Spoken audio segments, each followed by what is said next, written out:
This is a Reader's Digest version containing many of the interesting parts of the flat Earth theory. For those who have already started seeing things with new eyes, it will be mostly a recap, but there could be a few new angles you haven't looked at. For the rest of you who are new to this, the first question is invariably, is this a joke? Because it's a joke, right? And that's where we start, because it's one of our two basic childhood facts. 1 + 1 = 2, and the Earth is a globe.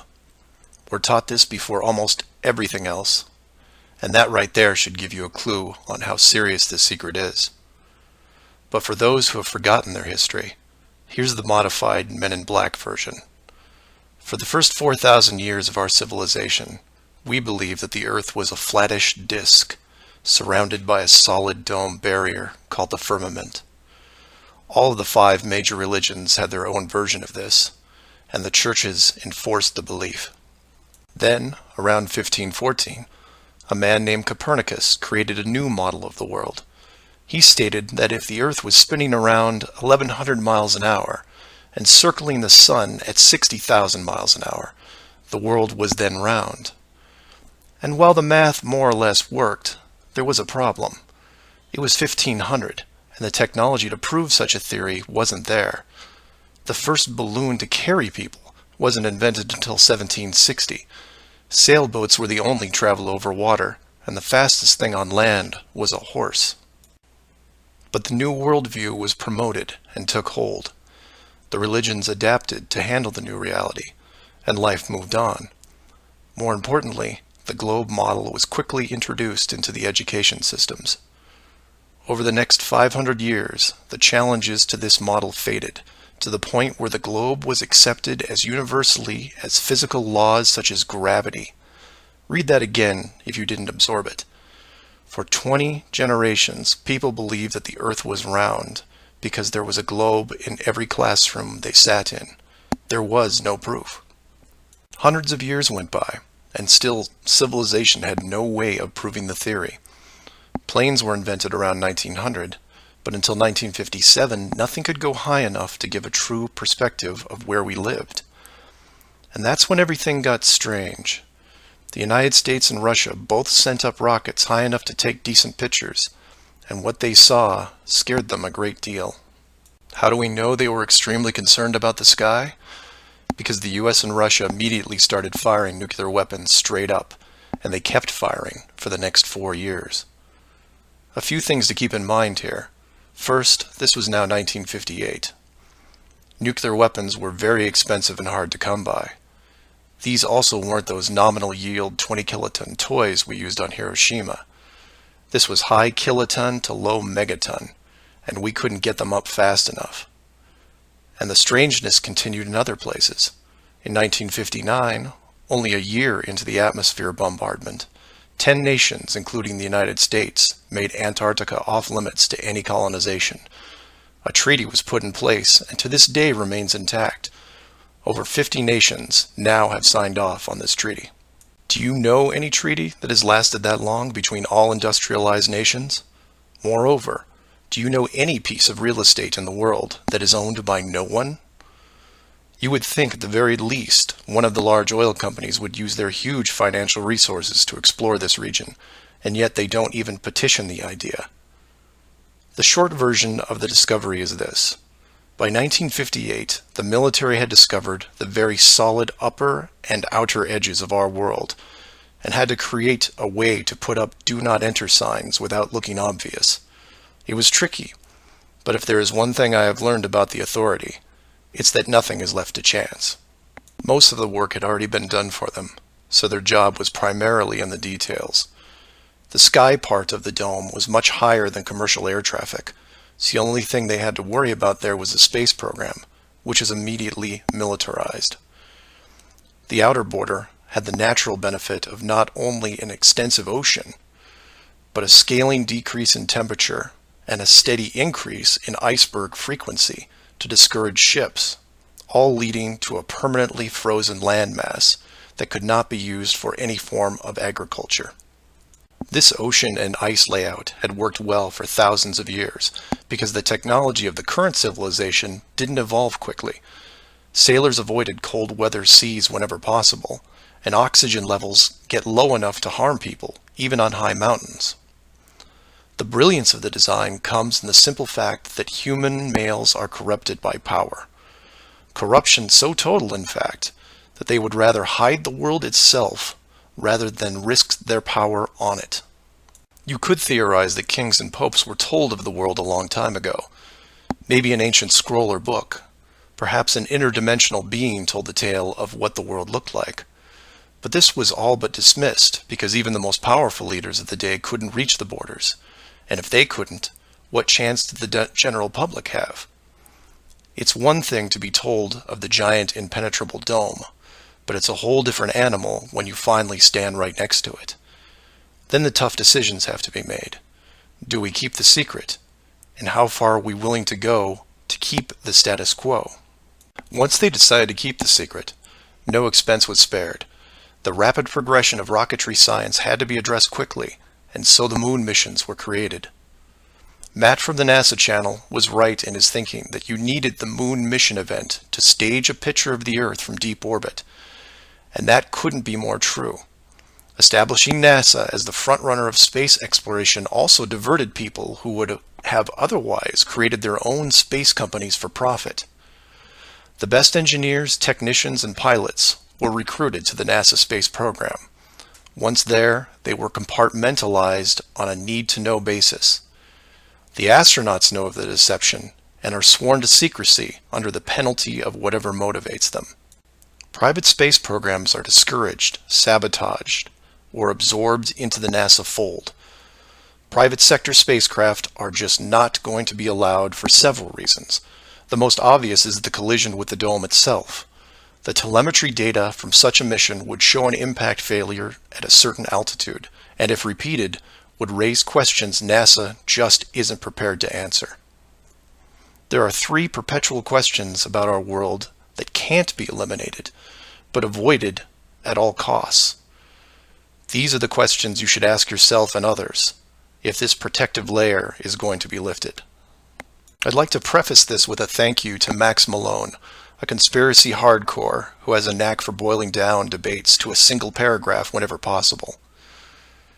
It was he who said, after over 50 years and thousands of hours of space travel footage, both by NASA and other countries, there is no exterior shot where the astronaut completes the simple act of panning the camera 180 degrees, let alone a full 360-degree sweep.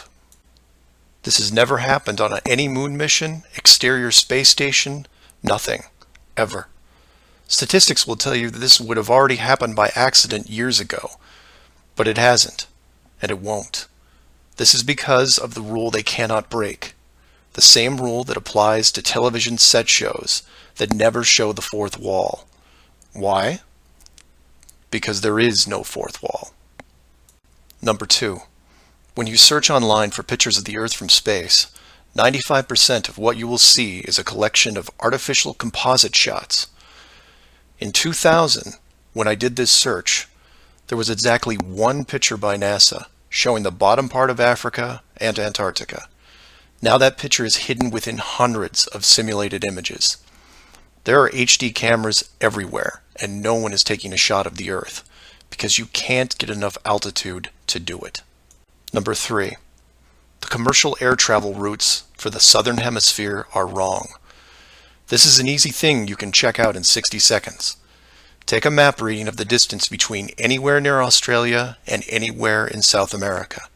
It's a straight shot across the South Pacific. Now find your favorite travel site and try to get there non-stop. See what happens. The routes start turning ridiculous. I used to business travel for years, and I've never seen anything like it. It's the one thing in the general public world they can't hide, the actual distance between these 2 places. On a round world, the flight is easy, just a straight shot across an ocean. But on a flat world, it becomes the greatest distance between 2 points.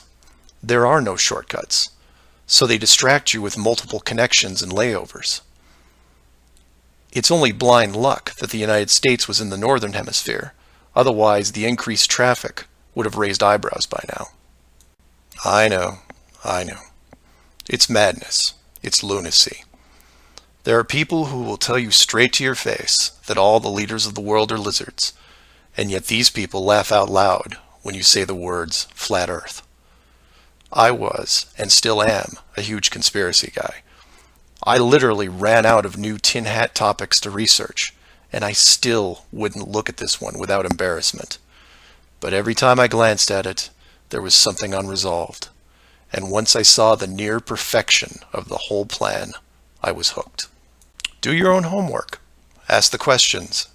Get past the possibility and see if you can move into an even bigger picture. Like who built the dome and why. That's where it starts to get really interesting and things start opening up. I know I said years ago that the greater good was something that should be preserved, that JFK, Pearl Harbor, and 9/11 were inevitable. I still believe it, and I understand the decisions. The globe illusion, however, has run its course over the last 500 years. It's time to start again. If that means we end up getting the attention of who or what created this place and force the reset of the world, is that such a bad thing?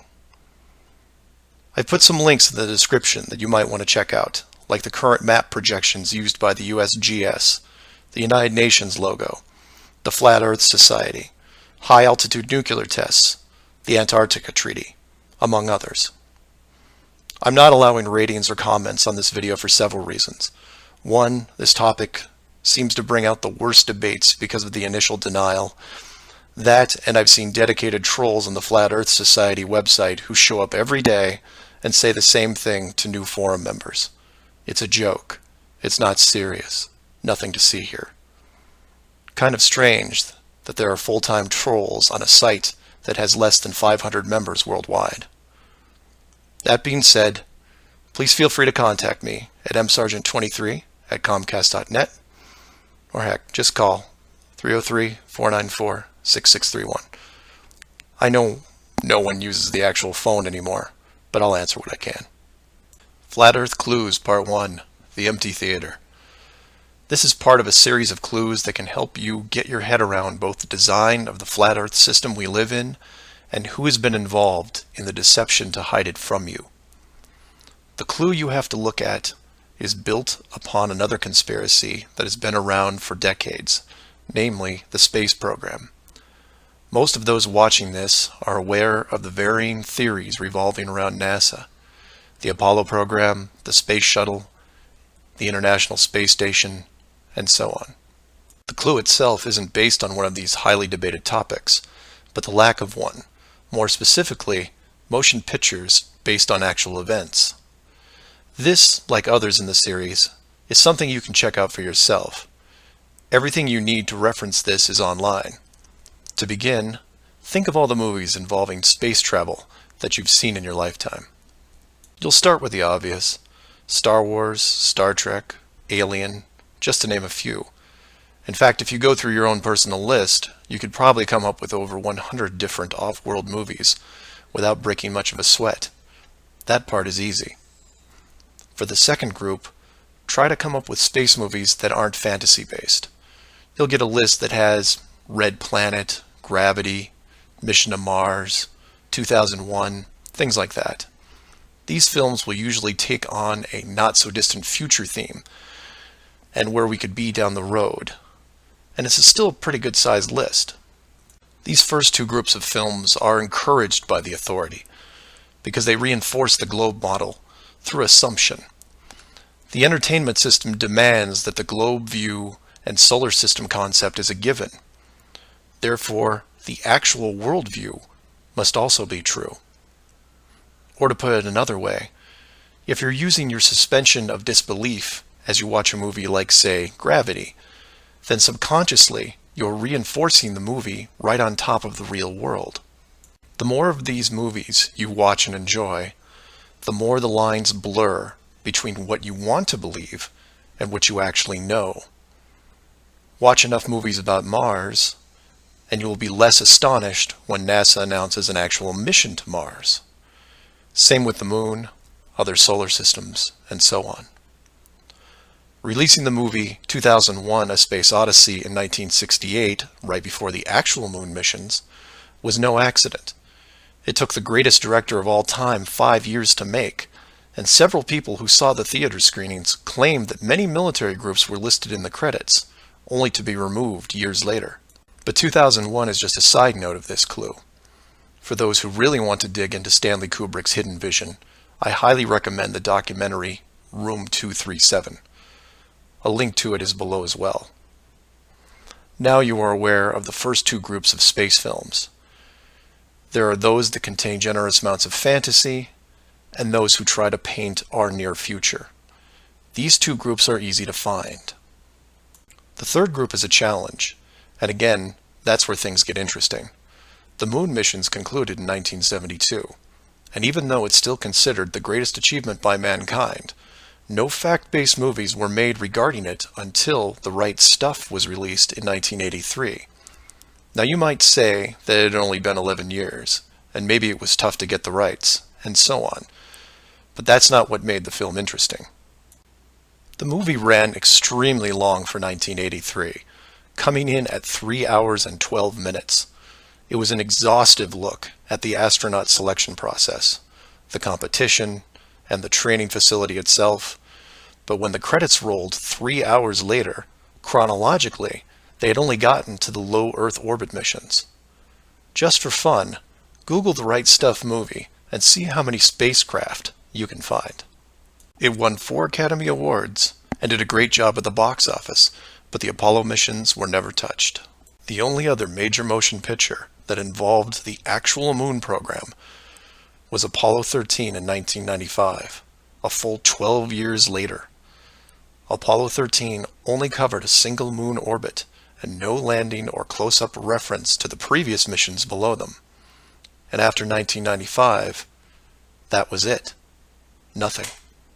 Hollywood is known for leaving no stone unturned, with reboots and sequels to nearly everything. Yet in almost 60 years, there has never been a single moon mission movie based on actual events. Hundreds of science fiction films reference in it. Everything from Superman to the Transformers. But literally nothing that covers the moon's surface. 6 complete moon missions involving multiple vehicles, moon buggies, playing golf, and no one wants to touch it. Now, to be fair, there was a TV miniseries in 1998 covering the subject. It was produced by Tom Hanks, who got involved after starring in Apollo 13. There has been no professional production of any kind since then. Again, just for fun, Google From Earth to the Moon TV series and see what you find. The why is easy, and the clue revealed. If Hollywood makes a movie about the moon landings, and it's indistinguishable from the real thing, then how do you know which is real? It raises some subtle questions involving stage technique and how long they've been in place. If Hollywood could fake it now, then when did they first have the ability?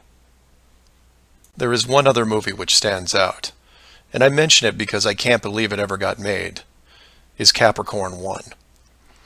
The film's plot involved the faking of a Mars mission and how it could be accomplished. In short, it's part of the Conspiracy World Bible. I highly recommend it, and the link is below. To summarize, all space movies are encouraged by the authority, except for the ones that are based on actual accounts. Those are not allowed. The moon program has been buried in entertainment because the moon cannot be reached. It's either outside the barrier or just a highly rendered image, like any planet you see when entering a video game. The world is flat, and this is just one clue. So do some of your own research and ask questions. Please feel free to email me at msargent23@comcast.net or 303-494-6631.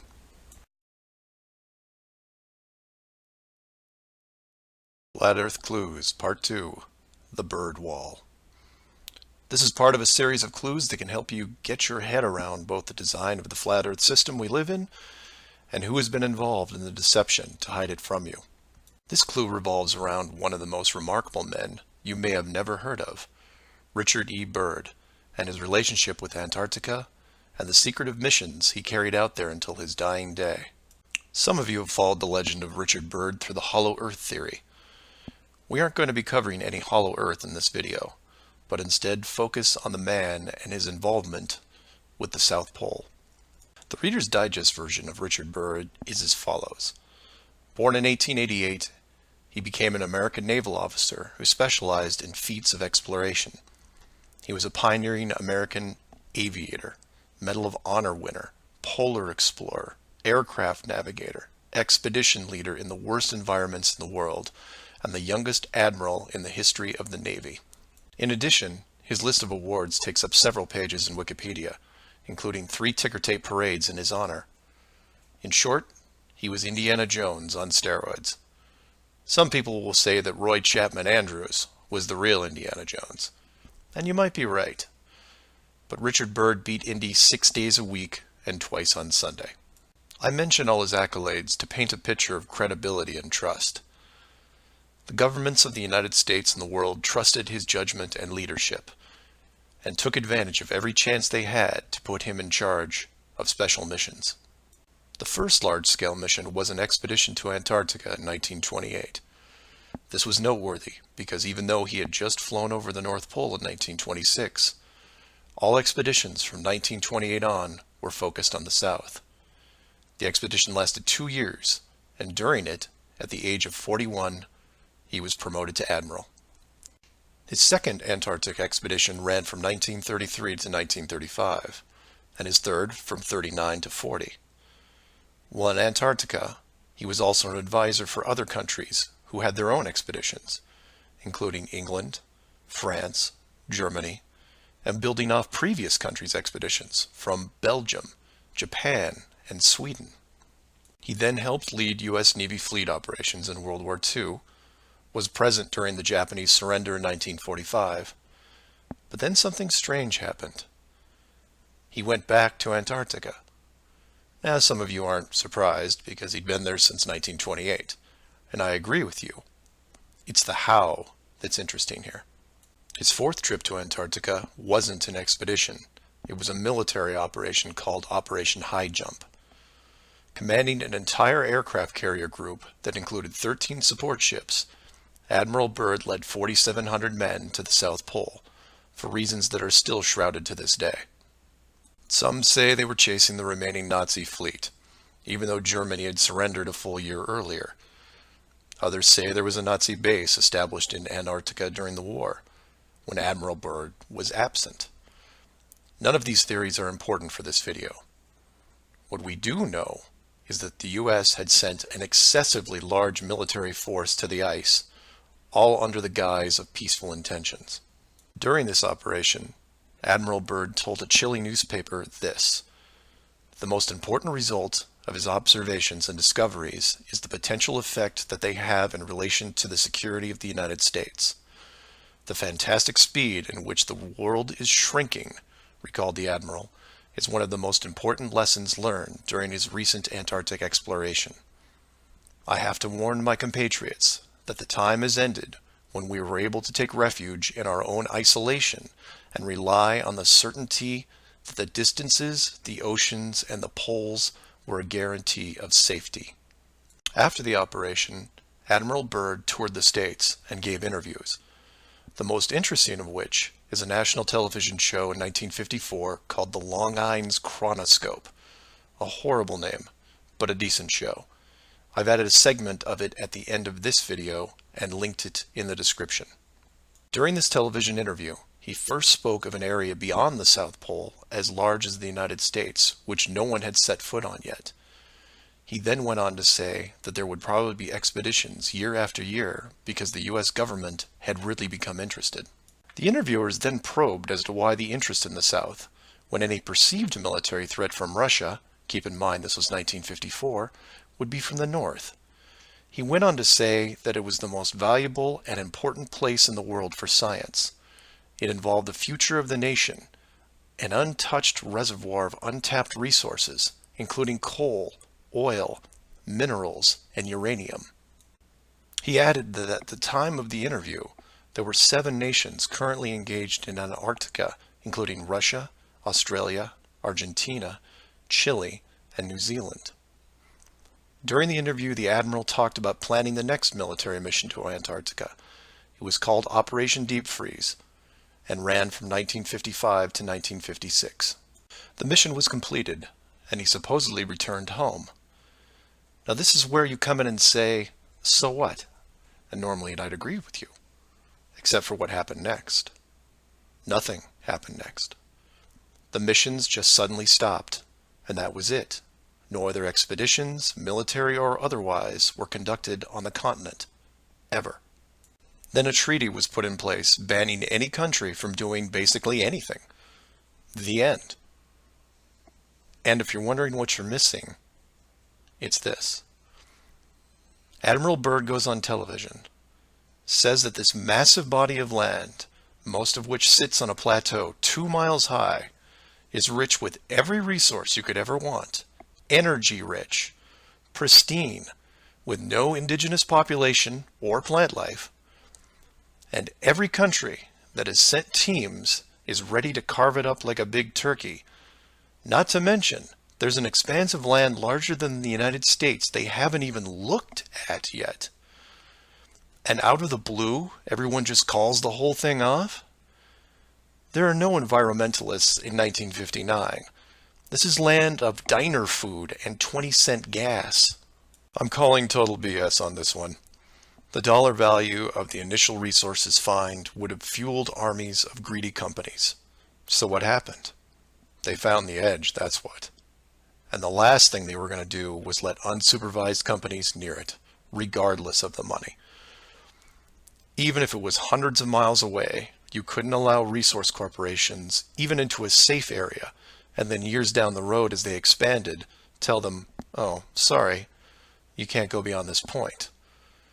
When the companies would ask why, what would you tell them? And now the interior of Antarctica is off limits, with no revisions until the year 2041. You can take tours of the outer islands, but there is a hidden line enforced by the military that you will not be able to cross, because the interior is actually the exterior edge. It's there, it's hidden, and it's protected. The Earth you live on is flat. So do some of your own research and ask questions.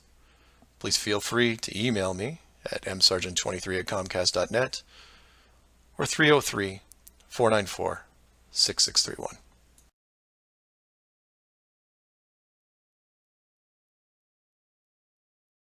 Our very distinguished guest for this evening is Admiral Richard E. Byrd. The North Pole used to be a no-man's land, but these are the days when, by buying a ticket on a commercial airliner, you can fly across the North Pole and drink a cocktail at the same time.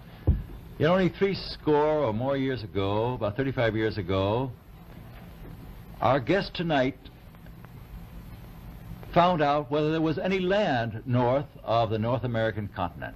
He made that first discovery flight, and I must say that Admiral Byrd, our guest tonight, is not only our greatest living explorer, but he's been an inspiration to countless Americans. Admiral Byrd, you've been to both the North Pole and the South Pole. Is there any unexplored land left on this Earth that might appeal to adventurous young Americans?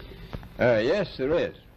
And not up around the North Pole, because it's getting crowded up there now, because they find out it's really usable, not only to live in, but militarily. But strangely enough, there's left in the world today an area as big as the United States that's never been seen by a human being. And that's beyond the pole on the other side of the South Pole from Middle America.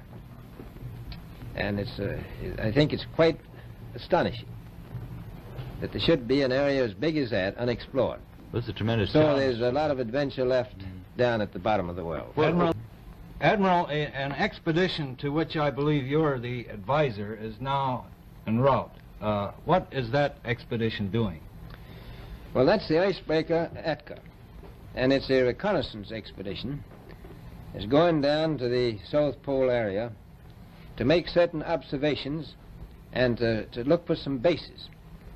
They will be back in April, and they will report back and upon the information we get from that undertaking, we will base the bigger expedition that's to follow.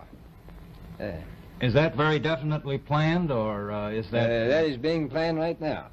So I'm willing to say to you that there will be a number of expeditions that will follow, I think, year after year, at the bottom of the world, because the government has really become interested. Well, Admiral Byrd, I can understand, I think everybody can, the interest in the North Pole because it's so near our greatest challenger, Soviet Russia. But why this interest in the bottom of the world? Nobody living down there, is there?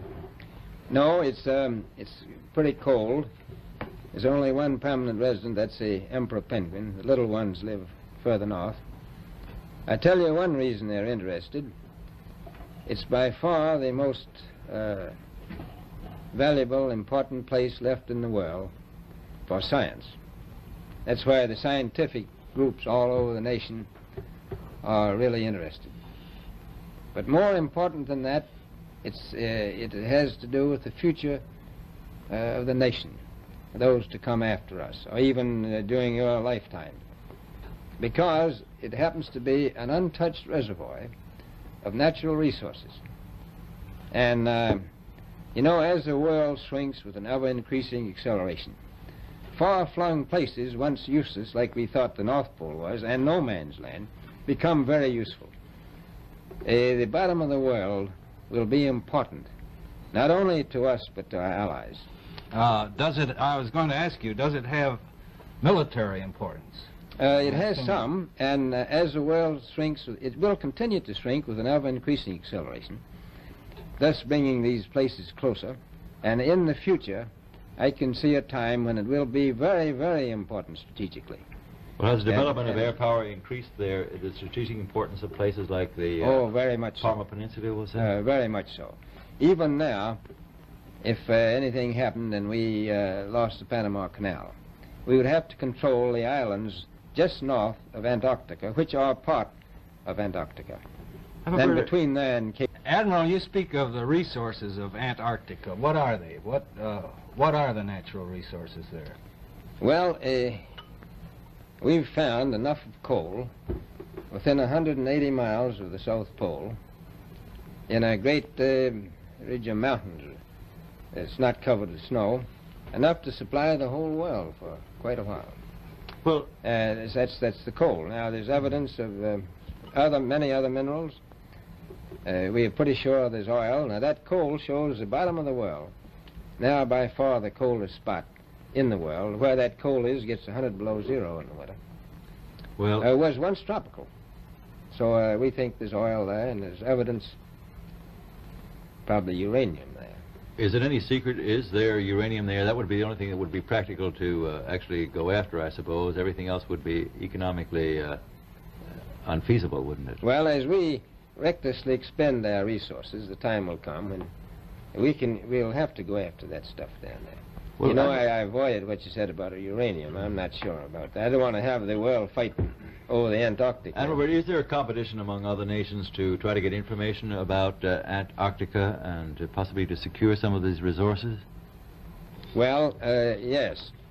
There are now 7 nations very much interested. Russia is interested tremendously. That I'm sure of. Australia has an expedition down there. The Argentine, the Chile, New Zealand, Britain, and so on. Now, you can understand those people down there being interested because they live down there, the New Zealanders, the Argentinians, the Chileans, and the Australians. And so we don't do much about claiming anything. Admiral, you make it sound a little crowded. Are there that many expeditions now there or en route there? Well, you know, as I said, it's the most peaceful place in the world, but I don't think it will be for long because of this intense interest on the part of other nations and this nation. Flat Earth Clues, Part 3, The Map Makers. This is part of a series of clues that can help you get your head around both the design of the flat Earth system we live in and who has been involved in the deception to hide it from you. This clue looks into the USGS, otherwise known as the Map Makers of the World, and a few surprising things that they and others have in common with the flat Earth idea. All the reference links are provided in the description below, and I encourage you to check them out. For those of you outside the United States, USGS stands for United States Geological Survey, a scientific branch of the U.S. government. Formed in 1879, and with the help of the ever-expanding American Empire, they quickly became the premier map makers of the known world. Currently, they have around 9,000 employees and an annual budget of over $1 billion a year. They also have extensive science departments covering biology, geography, geology, hydrology, and many programs tied to them. Their motto since the 1990s has been "Science for a Changing World," and I'm going to show you how true that really is. What does this large, really boring government group have to do with the flat Earth? To understand that, you have to look into their origins, which is in geography. To do this, you'll need to open another page that specializes in maps. The maps you see in this video are from Wikipedia, but there are others you can reference as well. The wiki list of map projections isn't much to look at as a whole, although there are a number of interesting takes on the world view. Not only do they have just about every perspective when it comes to the land we live on, but some detailed information on where the map originated, including name type, the origin or creator, and the year the map perspective was proposed. Now, some of these will be very familiar, especially the ones that you would see on your classroom wall. There are a number of variations here, but the one that has been debated on recently would be this one, the Gauls-Peters, which accurately shows the size difference between the continents, the most obvious clue being that the white continent of Greenland is actually tiny compared to Africa. But I digress. If you keep going down through all the different shapes, you'll get into circular maps, but only one of these is a top-down perspective that shows the continents in the center surrounded by an unbroken ring of ice. In Wiki, it's called the azimuthal equidistant, and just to make it easier, I'm going to abbreviate and call it AE for short. Why is this map so interesting? Well, if you're looking at the Wiki page, you'll spot a few reasons. The first is that in the notes section of the map, and I quote, "Used by the USGS in the National Atlas of the United States." It also mentions that it is used as the emblem of the United Nations. Of all the maps on this screen, it is the only one that references a group of any kind. And if you keep this page open and navigate over to the Flat Earth section of Wiki, you'll notice towards the bottom of the page a similar map. I've referenced it here, and you can tell quite easily it's identical, but not referenced or linked as the AE model. To make things even more strange, we go back to the USGS model, and you see that it was first proposed 1,000 years ago, and you may think, well, that's a bad link. So you compare it with the person who proposed it, and you get this guy, Al-Biruni. Who was Al-Biruni? Well, he lived around 1,000 years ago and was considered one of the greatest scholars of his era, schooled in multiple sciences. Have you ever heard of him? I hadn't. Maybe it's multiple bad references in Wiki. Well, no, because NASA knows who he is and named this moon crater after him. So why is the USGS using a version of the world map designed by a 1,000-year-old Persian scientist? Because it's correct. That's why. So to be clear, let's compare them again. The United Nations flag, the USGS official map of the Earth, and the Flat Earth model. All identical, but one isn't recognized and instead ridiculed as an outdated look at the world. And this is one of those political quandaries that the authority gets stuck in. The short version is this. The government is on the same page as the flat Earth, but they can't admit it, even in confidence. We know the Earth isn't flat, they say, but it really is. We know you use the same map as we do, but ours is just an image. And anyone who says differently is obviously crazy. It makes you wonder how long the USGS has been using that model as an official reference. The United Nations started using it for their logos in 1945, and then made some final adjustments in 1947. And the UN flag also raises a few questions, like, why isn't Antarctica represented on the map? Is it supposed to be assumed in the outer circle, or perhaps the spiky olive branches on the outside? They don't mention it anywhere online. And this is what I like to focus on: the gaps, the holes in the plot, the unanswered questions. The USGS using the same map as the flat Earth, but not saying why, not recognizing it, or that you can't link the very same image from the Flat Earth Wiki back to the actual AE definition of the projection. The authority figured out in the 1950s all of the borders of our enclosed world, and have done a great job hiding it over the decades. But the world's a complex place, and there are clues out there just lying around. I think it's time you saw some of them. So do some of your own research and ask questions.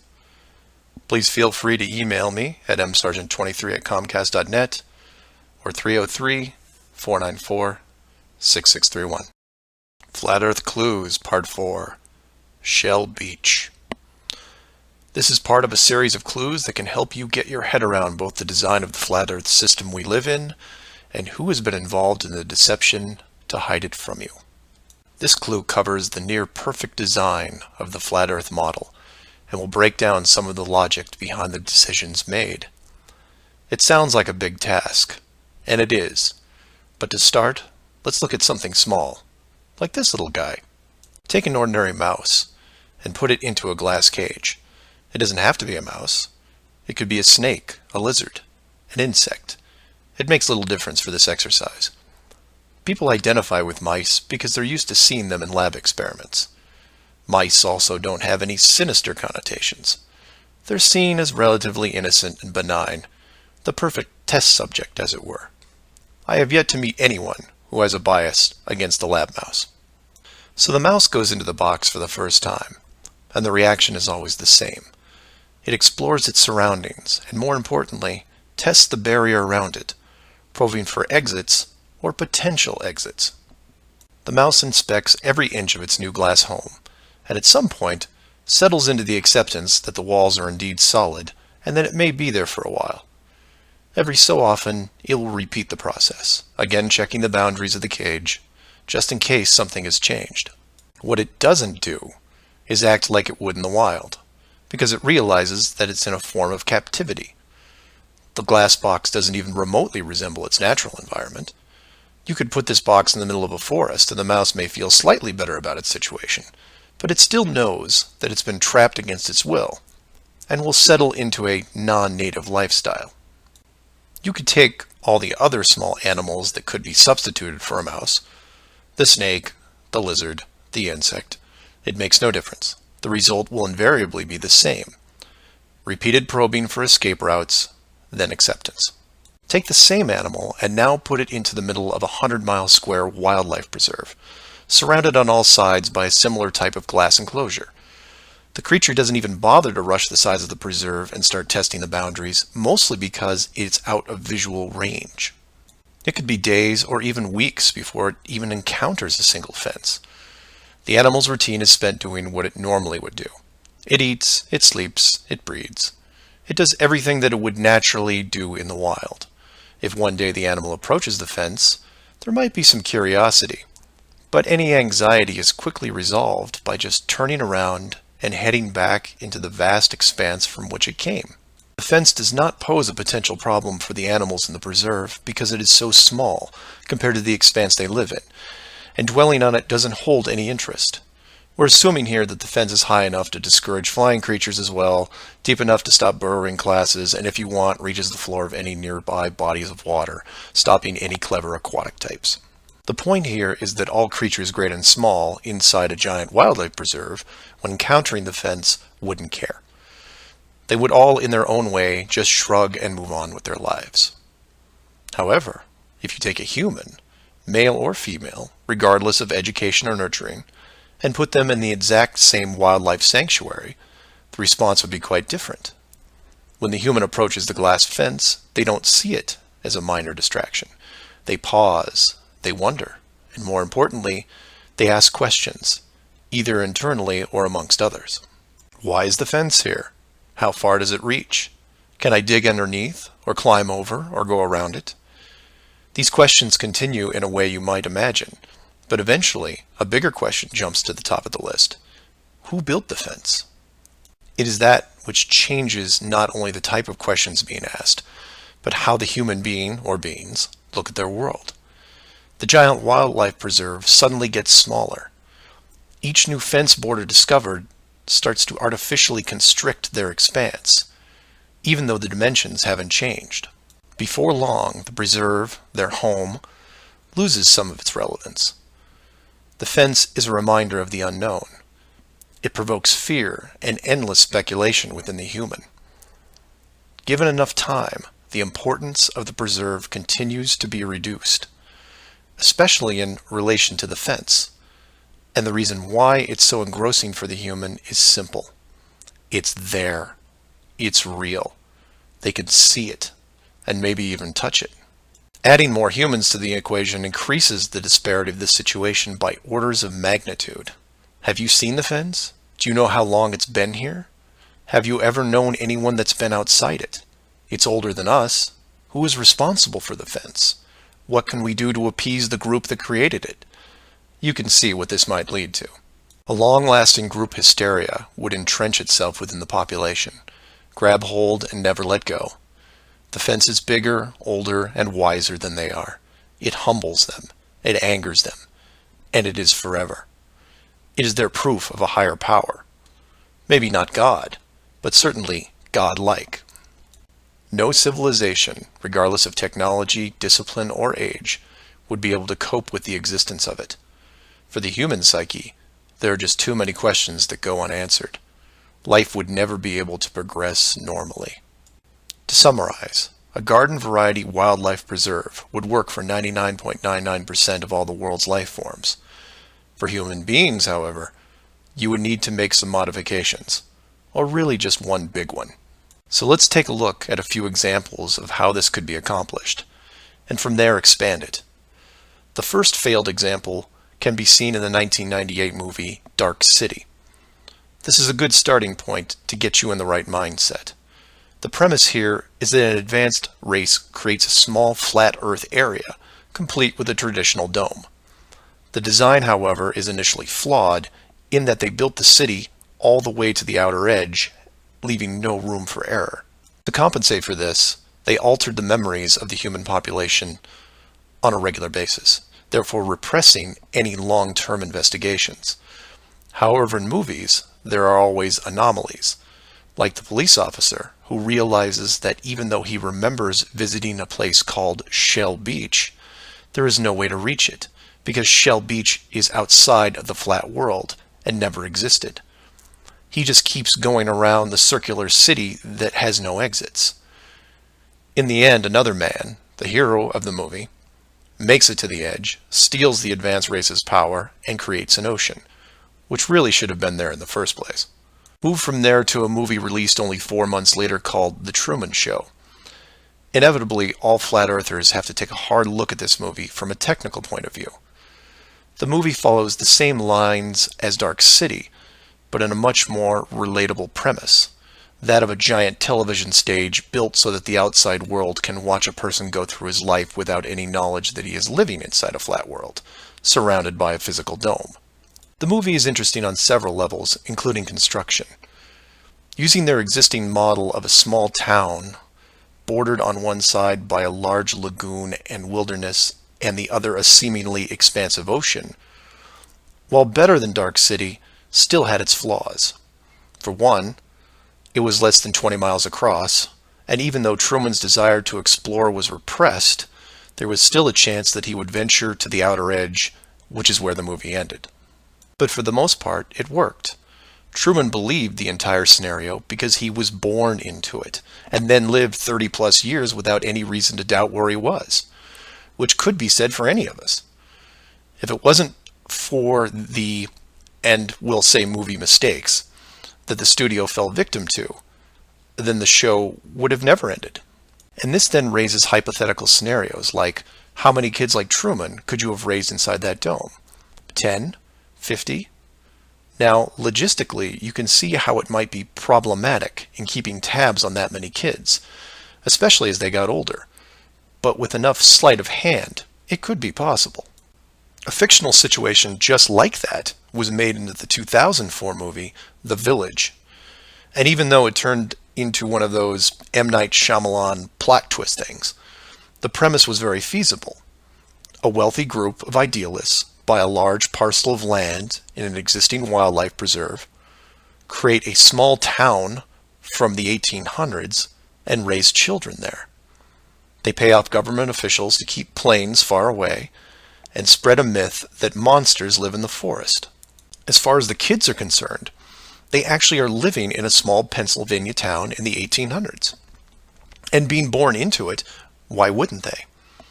If the story continued, eventually the elders that founded the town would all pass away, leaving the children to pass on the legacy, free from any burden of guilt that their world was not what it appeared to be. And keep in mind, this was done with very little land manipulation and no dome. This then circles back to how many actors the fictional Truman Show really needed to hire. Other than the leads who did product placement, the rest of the town could actually just live their lives like anyone else. Use phone lines to call outside, go to restaurants, watch television at home, and so on. But again, I digress. Assuming the technology was possible, how many people like Truman could you keep in a dome the size of, say, a state that was hundreds of miles across? Probably thousands. If you kept expanding the size of the dome to a few thousand miles, well, then you're talking millions. But when it gets that big, something interesting happens. You don't need the actors anymore. Start it up like The Village, and within just a few generations, everyone is oblivious. And you can leave them to their own devices. Starting to sound familiar? In fact, the larger you make the enclosed world, the less micromanaging needs to be done. It gets easier as it scales up. This brings us back to the missing modification you need for the human race. To keep the storylines consistent and remove all the hocus pocus of monsters in the woods or that you can't get to Shell Beach, you place in gradual negative reinforcement, one that creates an illusion of choice. Say, for example, that Truman went out in the sailboat the same as before, but this time the dome was twice the size and the simulated ocean far larger. How far would he travel before getting hungry, thirsty, or tired? The movie ending is then in doubt. And if you compare this scenario where you are now, then you start to see it. Look at the flat Earth map again. Continents grouped in the center, surrounded in all directions by hundreds of miles of salt water. Think about how much further ancient ships would have traveled if you could drink what you were sailing on. As you move closer to the edge, the temperature starts taking a nosedive. Then you start seeing icebergs. If that doesn't stop you, then you run into what we call Antarctica, which is a steep climb 2 miles up with no plant life or indigenous livestock animals. And if you had the wherewithal to make it that far, you would still have hundreds of miles of endless ice and snow. It's easy to see why so few people have gone the distance. Compare this to the upper ceiling, which is much easier to maintain. You simply decrease the oxygen rates so that every 1,000 feet up it gets more difficult to breathe. This slows down exploration over mountain ranges and discourages limited control flight, such as balloons. Also keep in mind that the dome itself doesn't have to be that high in relation to the outer ring. With commercial aircraft capping out at 10 miles and rockets less than 400, the dome would actually look more like a stadium roof, depending on how you wanted to display things like the sun, moon, and stars. An enclosed world with these type of safeguards would be able to sustain an unknowing population for, say, what, 4,500 years? Then you could artificially introduce a globe model into the scientific community before the civilization technology reaches a point that could lead to discovery. And 500 years later, here we are. A civilization inside an amazing structure, doing what we would naturally do, while the authority stands by the gate and fears the consequences if we ever found out for ourselves. So do some of your own research and ask questions. Please feel free to email me at msargent23@comcast.net or 303-494-6631.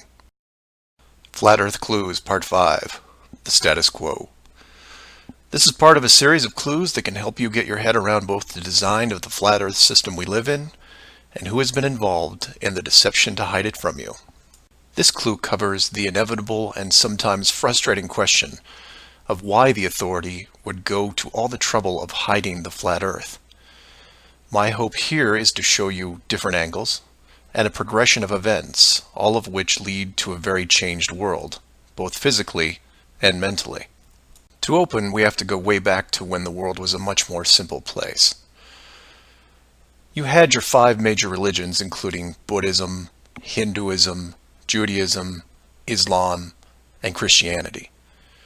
Each of these groups had their own version of what is known in Genesis as the firmament, or the flat circular world enclosed by a solid dome-like barrier from where the creator, or creators, looked on. I'm not going to explore all the subtle differences between the groups. Suffice it to say that it's interesting that despite their differences that led to acts of horrible violence between them, there was no real Earth model debate. So around 500 years ago, the science community, led by Copernicus, who probably had a little help, introduced what we now know as the heliocentric, or globe model of the world, which in turn changed the solar system, galaxy, and so on. The religions, seeing that this globe model was gaining popularity, feared a loss in the fan base, so they all adapted their religion to include the globe model. From their point of view, it was a small change from a circular to a globe world, and really, in a few generations, who would remember anyway? The churches, mosques, temples wrapped up their flat Earth model in a metaphoric soft cloth and put it in the drawer with the good silver for safekeeping. Remember this, because we'll come back to it later. And hundreds of years went by, with science promoting all the aspects of the globe, and the religions promoting their beliefs upon this globe. The world kept spinning, so to speak, and everyone was happy. Then in the early part of the 1900s, you get this pesky explorer named Richard Byrd. He has family money, all the right connections, and secures basically unlimited funding and the government green light to probe every piece of unseen territory there is. It was inevitable, I guess. A young man who has an unquenchable desire to see all that there is to see, and then granting him the tools needed to accomplish this goal. He pulls a Truman and gets lucky, crossing the vast salt ocean, avoiding the icebergs, arriving at the frozen coastline, and he keeps going. He was never going to stop. One day, after crossing hundreds of miles of high-altitude ice and snow, Admiral Byrd sees it, a barrier. And to him, it's just a barrier, not the barrier. He is but a tiny speck in front of it. It stretches out on both sides as far as he can see, and straight up so far that he can't discover the beginning of the arc. The great explorer now has a new challenge, finding the shape of this thing. It's much like a blind man describing the elephant. Until you feel out the whole thing, what do you really know? If you look at the AE, or Flat Earth Overhead Map, you see the problem. To even determine the scope of the outer wall, you have to circle it. It would have taken months, if not years. You could use a series of ships going in opposite directions, or planes, but there are refueling stations that need to be built, and so on. His task was challenging to say the least. Admiral Byrd kept laying the groundwork of the Great Discovery until his eventual death in 1957. A year later, the United States and Russia found the upper edge. From there, the math was easy, and moreover, you could actually see the real world. Then, of course, there is the decision, or deception, depending on how you looked at it. The authority made the call to hide the actual shape of where we live, then sealed off the outer edge from prying eyes, and created the space program not only to reinforce the globe model, but to control it. There was really only one reason they cared about this, and it takes a while to process. So let's look at the immediate effects of actual disclosure and work our way up to the authorities' biggest fear. For this exercise, we'll look at releasing the news today instead of, say, 1958. While 1958 would have been easier, it's much more relevant and entertaining to explain it in modern terms. We start with a press conference by, let's say, the United Nations, who have discovered that the world is indeed enclosed in a giant high-tech dome of unknown origin and age. The public reacts with wonder and awe, trying to take in the sheer scope of this announcement. Facebook crashes, Twitter crashes, entire mobile networks crash. It's like hitting a beehive with a sledgehammer.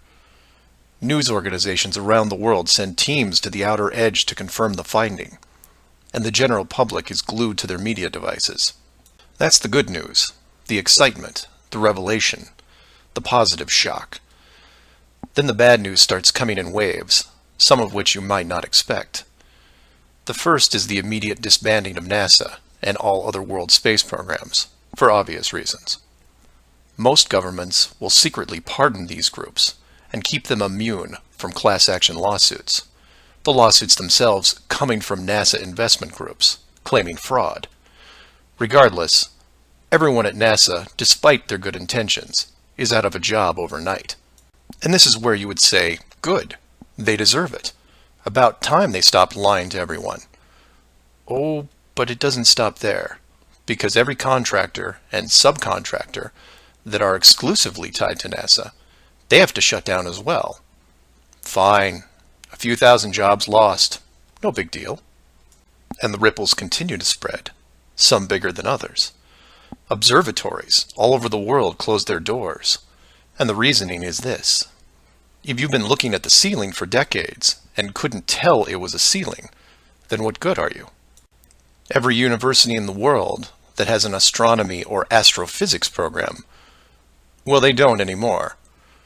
Stephen Hawking, his book writing days are over. Carl Sagan, no more nova in syndication, I guarantee it. Those professors are going to have to retool their skills and be prepared to answer one giant question. How did you not see it? Weren't there clues? People start finger pointing, and it will continue for years. And still my fellow flat earthers will say, well, hell, that doesn't sound too bad. So some nerds around the world lose their jobs. So what? You don't get off that easy, is what? Finger pointing at the now defunct NASA will then turn to finger pointing at the government, who directed the whole thing. This is where we run into some dangerous ground, involving things like the Ark of the Covenant, the Holy Grail, and the Ring of Power. And you say, you lost me. I was with you until you started bringing up religious artifacts from movies. And you're supposed to be lost. Of the 5 major religions we mentioned earlier, those being Buddhism, Hinduism, Judaism, Islam, and Christianity, none have been able to produce a supernatural object over the last 5,000 years. And trust me, it would be beneficial to do so. The Ark of the Covenant would benefit Judaism, the Holy Grail Christianity, and the Ring of Power, well, that benefits someone else. Maybe I'll leave alone for now. The point is that all religions are actively seeking their leverage against science. You've heard of the division between church and state. Well, here it is. Advantage church. The barrier becomes a giant religious symbol, and since it is backed by the Big Five, it also becomes universal. The Big Five then go into their drawer with the good silver and pull out this belief that was forgotten but not lost, and say, we knew it all along, and science lied to us. Temporarily, all religions unite against science, who has been only moderately weakened by the removal of their astronomy and astrophysics divisions. But the public won't care, because they will listen to the group shouting the loudest, and no one yells louder than the church. They will scream with righteous fury that the dome was built by our God, your God, and the people will turn to science and hear nothing but crickets. And that's where the world changes, because in times of great stress, the public will want words, and while religion has no shortage of them, science simply is incapable of taking leaps of faith. I'll take a glass half full approach and say that anyone listening to this is probably an intelligent, rational person, one who can make informed decisions outside of the conventional doctrine. But for every one of you, there are hundreds, if not thousands, of mouth-breathing troglodytes who will not walk but run to the respective house of religion and say, "You were right about this. What else can you teach me?" This is what fills the current authority with pause. The unknown response to that question. Will religion take the high road and work with what remains of science to discover the truth? It's possible, I suppose. It's also possible that religion will combine this technologically advanced society with a revitalized and aggressive doctrine that then transforms daily life into something that makes the book 1984 seem like a Saturday morning cartoon show. I'm hoping that mankind will prove me wrong, but so far, that isn't the case. So do some of your own research and ask questions. Please feel free to email me at msargent23@comcast.net or 303-494-6631. Flat Earth Clues Part 6, Depth Perception. This is part of a series of clues that can help you get your head around both the design of the flat Earth system we live in and who has been involved in the deception to hide it from you. This clue looks into the inevitable design question below the surface, or more specifically, how thick the flat Earth design would need to be. To start, let's quickly recap the design features so far. A basic dome structure made up of advanced high-density material, thousands of miles wide, and at least 100 miles in height.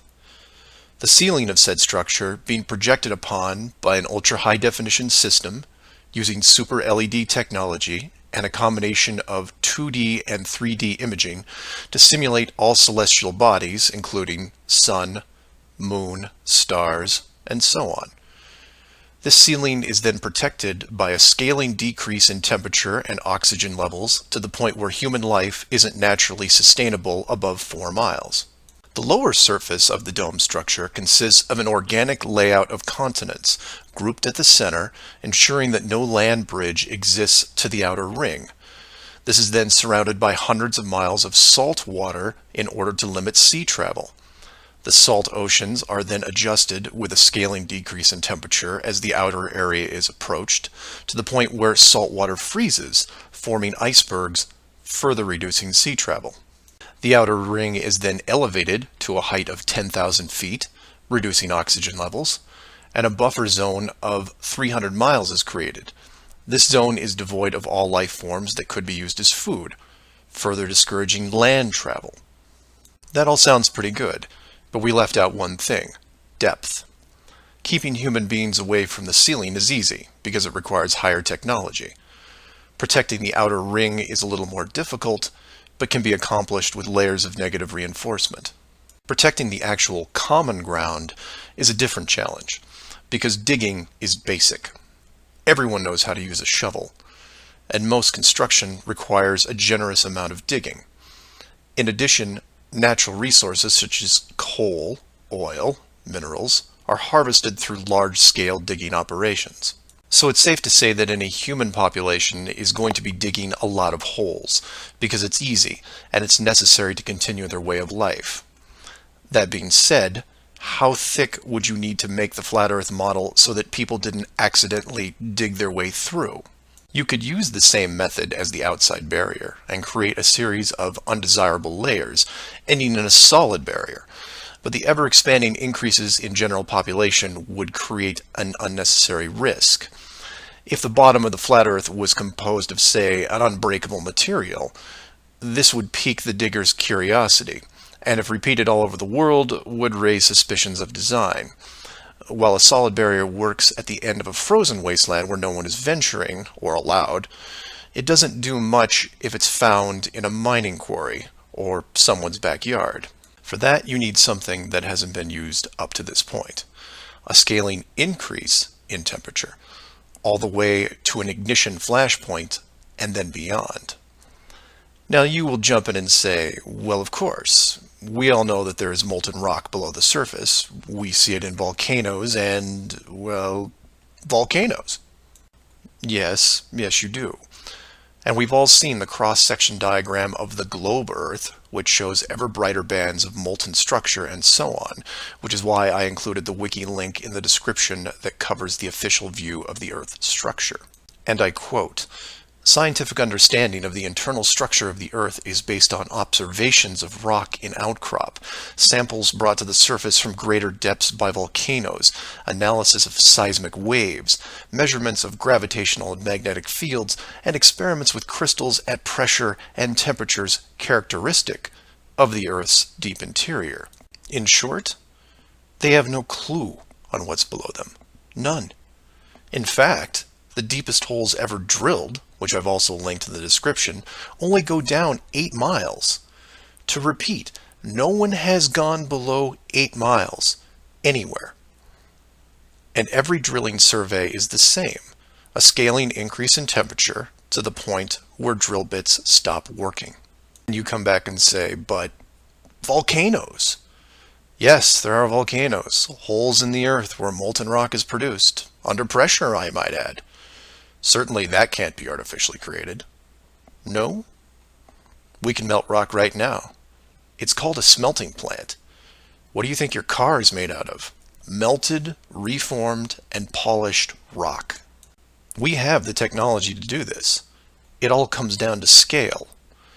Create a large set of furnaces at, say, 50 miles below the surface that can melt and pump molten rock. And you say, what would the furnaces be made out of? Oh, I don't know. How about the same dome material that can withstand nuclear weapons? So you take the molten rock, locate a few random access points on the surface, and the rest comes naturally. Volcanoes also reinforce the Earth structure model that the molten rock goes all the way to the core, which then in turn reinforces the globe model, and then we're back to where we are now. A smoldering globe flying through space at high speeds that from a design standpoint makes no sense. So how thick would the flat Earth model floor need to be? Oh, for common use, say less than 100 miles, similar to the ceiling in scale. Large heat generators placed in a pattern, a thin layer of molten rock 10 to 20 miles down, which is really just a geologic pipe system to help with the generation of terrain. And there you have it. An efficient way of discouraging all those digging humans from reaching too far, combining a physical barrier with a mental one. 8 miles down and you're going to tell me what the entire core looks like? Give me a break. So do some of your own research and ask questions. Please feel free to email me at msargent23@comcast.net or 303-494-6631. Flat Earth Clues, Part 7, The Long Haul. This is part of a series of clues that can help you get your head around both the design of the flat Earth system we live in and who has been involved in the deception to hide it from you. This clue looks into a topic I only glanced at in the original guide, which is the southern hemisphere, or in the flat Earth model, the land masses closest to the outer ring. I like to give credit where credit is due, and the long haul title was given to me by a fellow flat earther who did some of the same research I did. The summary of the video is this. If you are looking to show someone how to view the flat Earth from a practical point of view, this is the example I would use. I'm going to show you how strange the world looks using just a few websites, some simple math, a couple minutes, and your brain. You don't have to write anything down, unless you want to, of course. I'll give you everything you need on screen and break down one of the examples as well. I'll also link the sites in the description for reference. First, here are some websites that help you calculate distance. The GPS on your phone already does this, and you may have an app as well, but here are some dedicated examples. Timeanddate.com, tripit.com, distancefrom2.net, worldatlas.com, freemaptools.com, and travelmath.com. If your favorite isn't listed here, like Google Maps, then use whatever is most familiar to you. Now we are going to look at two specific groups of cities. The first group is going to be from the area around Australia, including New Zealand. We'll call this Group 1. Group 1 includes Melbourne, Australia, Sydney, Australia, Perth, Australia, Auckland, New Zealand, Christchurch, New Zealand, and Hamilton, New Zealand. The second group is going to be some cities in South America, all in the southern hemisphere. I mention this because if you go high enough, you will run into a few cities that won't work. Group 2 includes Rio de Janeiro, Brazil, Sao Paulo, Brazil, Brasilia, Brazil, Buenos Aires, Argentina, Lima, Peru, and Santiago, Chile. Again, there is a link in the description with many other airports. Now, these two groups are interchangeable, as you would imagine, so you can start or end with either Group 1 or 2. The results will be the same, and just to make it interesting, I'll use a slightly different example which a fellow flat earther did the legwork on and show you that even these two groups aren't exclusive. So you take anything from Group 1 and anything from Group 2, and you get some distances, ranging from 6,000 to 8,000 miles roughly. That's all I want you to do here is get that part in your head, noticing that the route is bent because they have to account for the curvature of the Earth. All these directions are what you would expect, a straight shot over the South Pacific Ocean. Now, just to prove it's not an exclusive route, instead of starting in, say, Rio and landing in Auckland, I'll start what should be the opposite side, in Cape Town, South Africa, which is roughly the same distance on a globe Earth coming in at 7,300 miles. Notice on the map it's still a straight shot through the Indian Ocean and not crossing any countries, an easy route. I try to book my flight. For this example, we use TravelMath, but you can use whatever is easiest in your country, like Priceline, Expedia, Travelocity. It will make no difference because they're all tied to the same system. And this is when everything goes wrong. So the first leg, the airlines don't send me due east, but instead shoot me 4,700 miles almost due north to Dubai.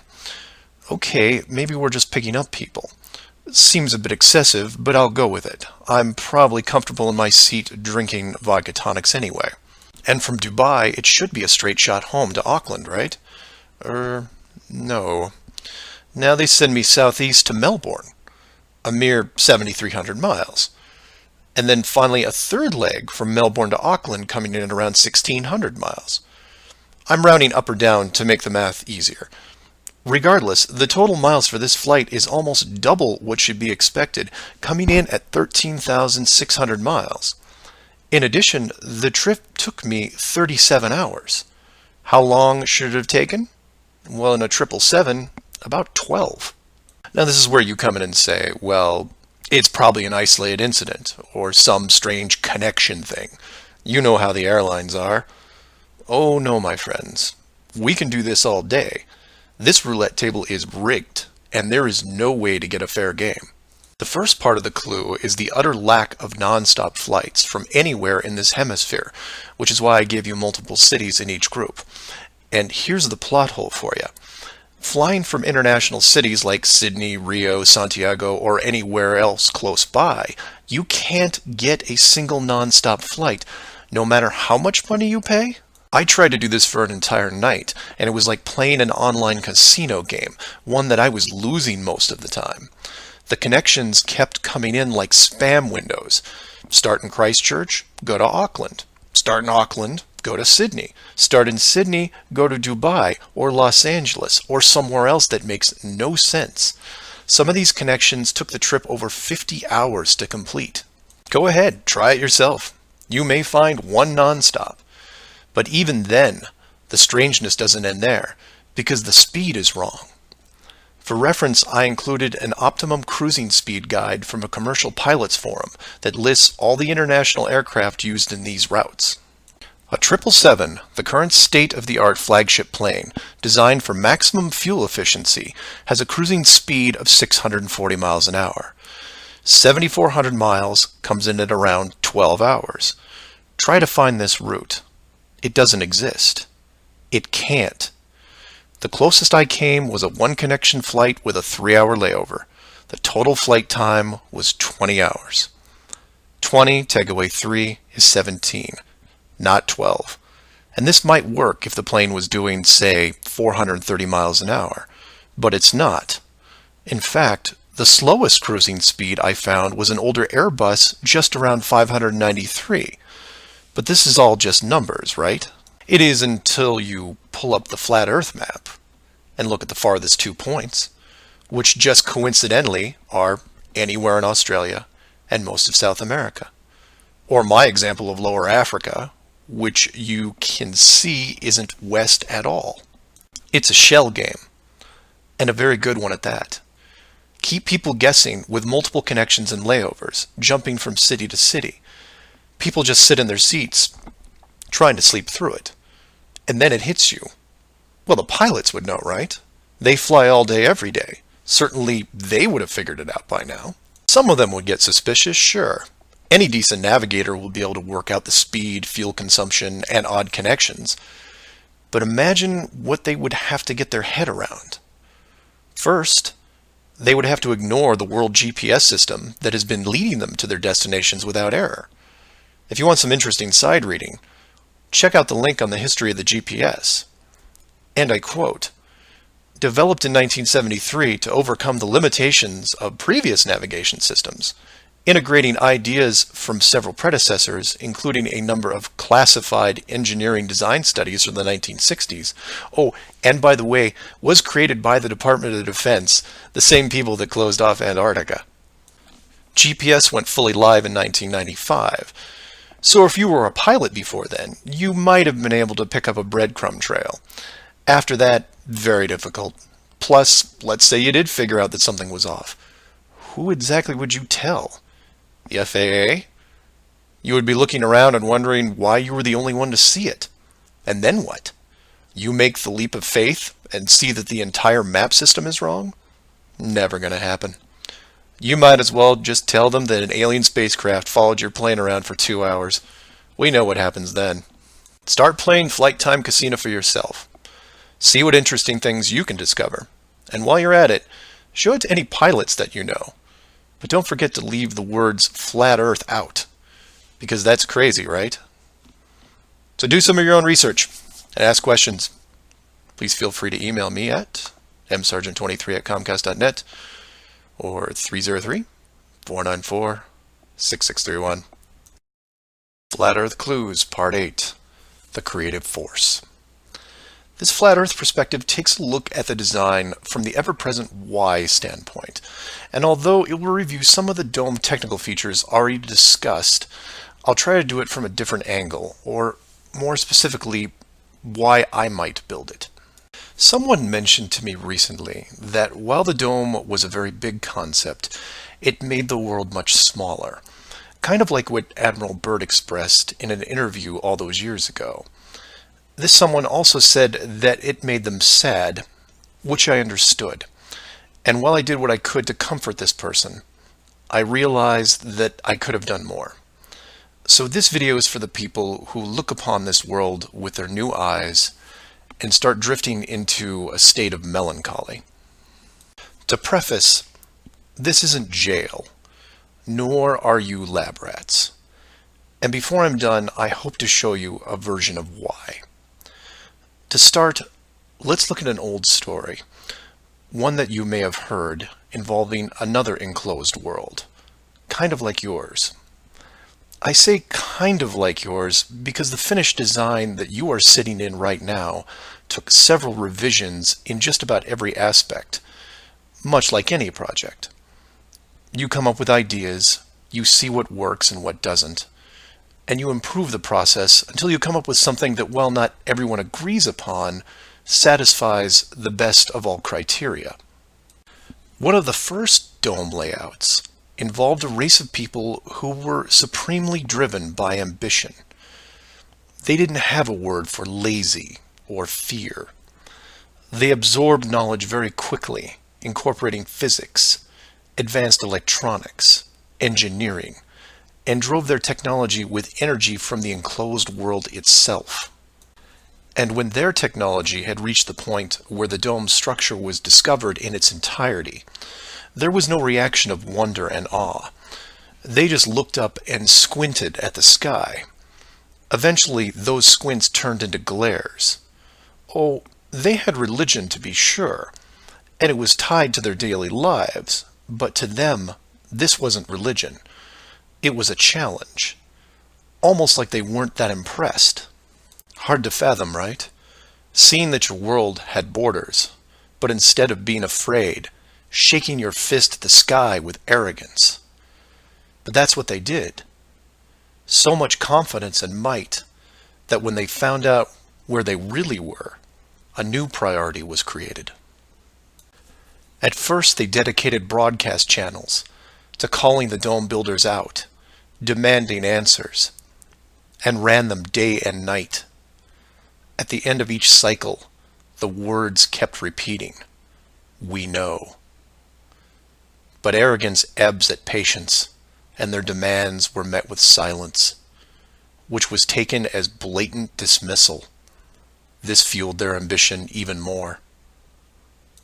The people withdrew all their efforts from breaching the outer barrier and formed a new plan. If the creators were not going to submit, then they would build a bridge and meet them at the gates. So a building was designed.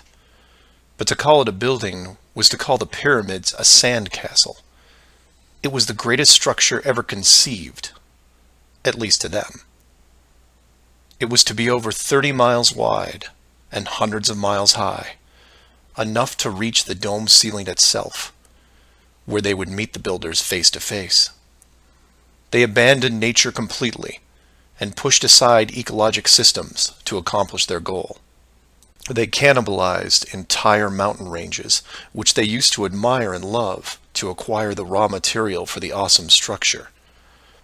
The work crews built with flawless precision, and it was obvious that it was going to succeed. A bridge to the edge of the sky itself. The work would only pause long enough for the mighty armies below to look up and yell, "We come for you," so loudly that on a clear day you could actually feel the dome shake. And the creators, faced with their first great challenge, decided to start again. And the people were changed, their language fragmented so that the builders couldn't continue. The tower was dismantled, their technology removed and forgotten, and the people scattered. A new group was introduced to the dome, divided in every way imaginable, so that unity was next to impossible, and everything slowed down. Languages evolved and devolved into other dialects, and the languages produced text, which produced different forms of culture, and some amazing things began to happen, the most important of which was the arts. The dome builders saw the artistic pool develop into several distinct forms. Everything drawn in any medium on a flat surface. Everything molded that took on a three-dimensional shape. Everything that produced music. All things that make up the human form and motion. And all the written works. Pictures, sculptures, music, dance, literature, the arts. Driven by passion, it is the very essence of what is good in humanity. Once this was recognized, all dome methods put in place were to cultivate and enhance this process.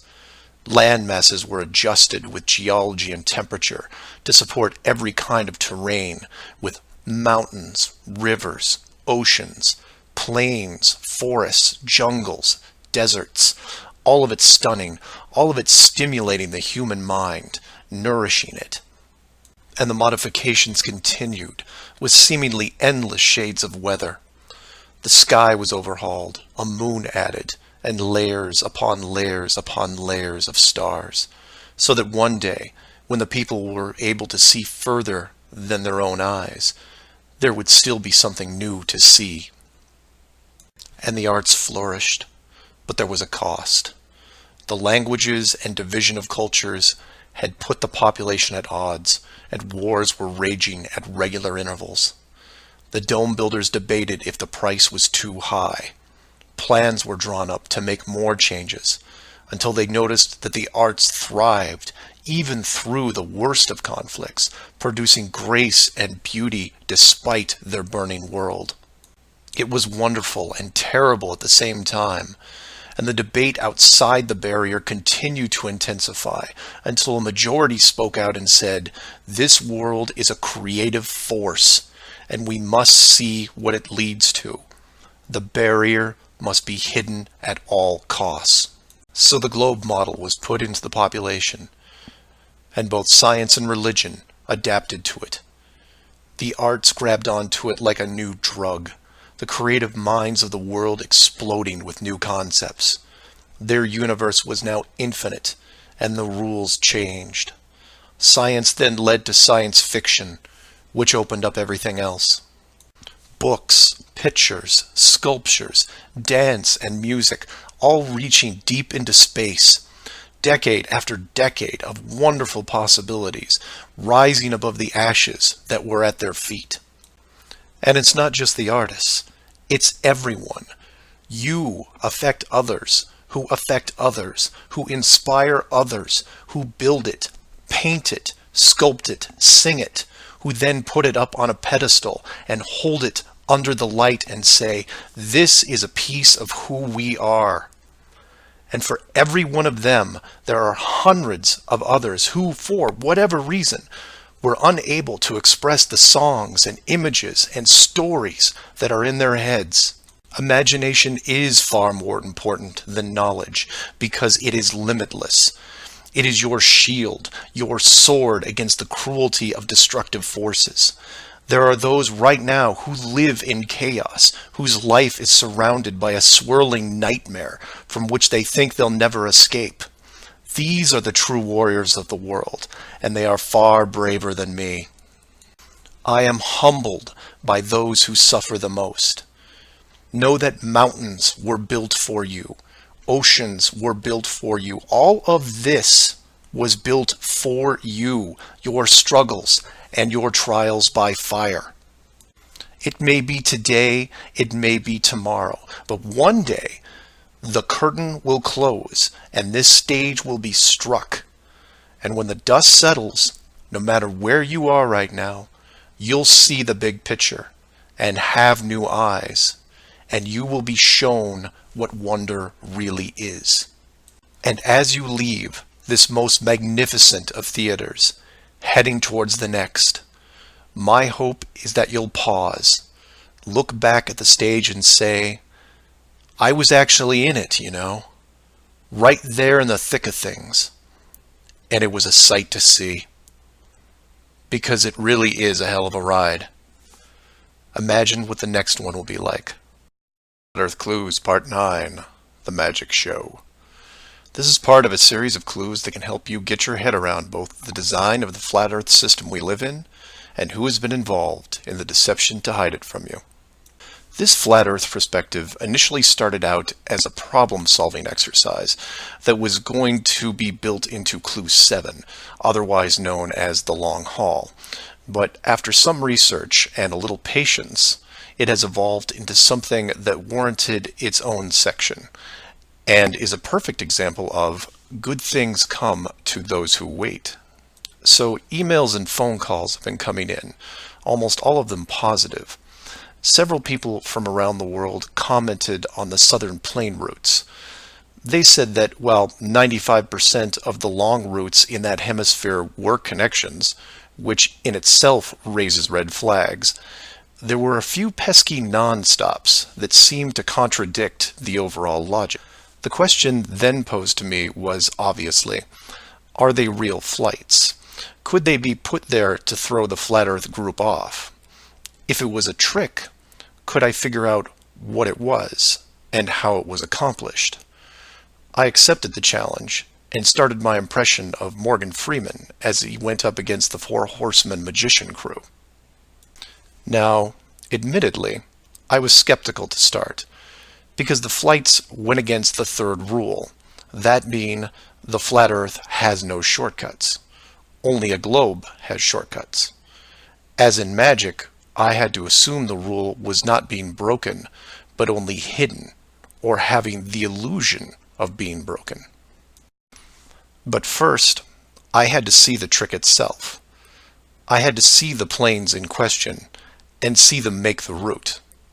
Anyone can list a flight, but does it actually go from point A to point B? With the help of several other people, this was then put to the test. While just about everyone with a cell phone knows about GPS and how it can track things, many people don't know that even though it's a system built by the military, there is a very public aspect to it. So while your phone is tracked at all times, so are other things, most notably all air traffic. Now, if you're military, you could view military planes. If you work at a cargo carrier like UPS or FedEx, you can view transport planes. The general public is mostly limited to commercial air traffic. This can be viewed in several places, and the one I chose was planefinder.net. You can use others like FlightAware, Flight Radar 24, Flight Tracker. It makes no difference because they are all tied into the same exact GPS system. All these sites do basically the same thing. Track every commercial plane in the world from start to end in real time. So I spend day after day looking at the Plane Finder global map, which you see here. At any given time, it's tracking between 3,000 to 7,000 flights that are en route anywhere in the world. You'll notice two different colors for planes, red and yellow. Yellow just means there's a 5-minute delay in processing and only applies to the United States. The point here is, in order to prove out these flights that go against flat Earth theory, I need to watch a few as they cross either the South Pacific or Indian Oceans. The web page updates automatically, but just to be sure, I close and reopen the page every 30 minutes or so and wait for an ocean plane. And I wait, and I wait, and I wait some more. Hours pass, days pass, and no red planes to entertain me. And somewhere in this process of me just staring at these empty oceans, waiting for a plane to cross, something occurs to me. Can you guess what it is? Nothing is crossing these oceans. Not non-stops, connections, multiple connections, nothing. But that's not possible, right? The planes have to reach their destinations. So I change gears and just watch the coastlines of anything in the southern hemisphere, and I start to see it. I follow a simple plane out of Brazil on its way to South Africa, which, by the way, is not part of the long-haul argument. It's offshore just a few hundred miles. I get something to drink, and when I come back, it's gone. Just a glitch, right? So I follow another, and another, and the same thing happens again and again. Once the plane reaches an imaginary line in the water, GPS makes it disappear. Then a friend who is also working on this problem sends me some links, which I've included in the description. I encourage you to take a look at them. At first, they don't seem like much, just an average flight log showing speed, altitude, locations, things you could expect. Then you scroll down to about 3:30 in the morning, and the location drops away and is replaced by either the word approximate or the word estimated. This then continues for the next 5 hours until, miraculously, 1 hour before landing, the flight log reestablishes itself, and the GPS system shows the plane in real time about to reach its destination. So to be clear to those who may not be seeing everything here, the flights are being dropped off GPS, and their flight data is also turned off and stays off until they are almost on top of their arrival point. And you say, well, that's how GPS works. Well, no, because the northern hemisphere has planes flying all over their oceans. And then you say that maybe it's a localized southern hemisphere thing. And I say, then why are all the flights over or near land perfectly tracked? Furthermore, this is a US-based system with Americans flying on vacation every single day. You're telling me that those people aren't going to be tracked? In addition, the Vanishing Plane Act is happening to not only the South Pacific and Indian Oceans, which I would expect, but also the South Atlantic, which isn't part of the flat Earth argument. There are a bunch of flights that cross this relatively small ocean between South America and Africa, and every one of the planes is hidden shortly after takeoff. So then you say, what would be the purpose of hiding those shorter routes in the Atlantic? It's because of something I didn't see right away. If you hide one flight, you have to hide them all. Showing the GPS routes in the Atlantic, but leaving out the Pacific and Indian Oceans would raise different questions. So the logic here, despite being very sneaky, is sound. The third rule is that the flat Earth has no shortcuts. If you look at the azimuthal equidistant map again, and look close, you notice that while the South Pacific, South Atlantic, and Indian Oceans make up the lower sections on a globe, they make up the outer ring on a flat model. In that model, there is no shortcut between Australia and South America. If you are creating flight routes, you have only two choices. You take the long way around, clockwise or counterclockwise, and stay on the ocean. Or you cut across the land in the middle. But if you cut across the land, you have to create connections, because on a globe, it wouldn't make sense to fly over the top of the United States to get to South America. Neither of these choices are ideal. So the authority came up with a compromise. Disable GPS and lose the planes for every ocean flight in the southern hemisphere. Then reactivate them once the destination is reached. This is just one of the lengths that they are willing to use to keep you from seeing it. Don't just hide some things, hide everything, so that maybe the topic isn't addressed. And some would come back and say, well, nice going. You just pointed out a flaw in their system, and sooner or later they will fix the gap. Maybe. But not soon, I think. Remember, this is a rule, not a guideline. They can't change the map, so they have to work within its limitations. If they have a better workaround, I can't wait to see it. So do your own research and ask questions.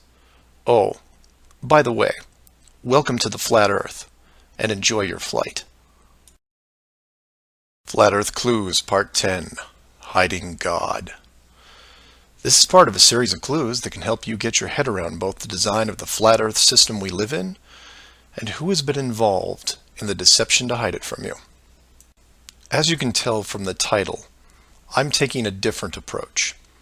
Eventually, I was going to have to address the question of what happens next, or what we do now with the information at hand. If you've made it through the guide and the first 9 clues, then at this point you're either buying into the flat model or on the fence. If this is the first one you went to because of the title, I recommend you go back, because we're not going to do much in the way of reviewing. But if you're still with me, then you would agree that 1, the world you've been taught has been kept from you, and 2, one way or another, you would like to prove this out. So how is this possible? The authority in question who created what you call the globe is guarding all the gates. They protect the sky, the outer edge, and most importantly, the education system that shows us at an early age what they want us to see. Nobody listening to this has their own spaceship or advanced rocket program. Nobody actually owns a long-distance icebreaker. And while some of you may have a private plane, I wouldn't recommend testing a military barrier that technically doesn't exist. But then again, you have to remember that this is not the story of David and Goliath. The hidden world was never going to be sustainable forever. As a civilization evolves, the tools the authority uses as a method of control become more vulnerable.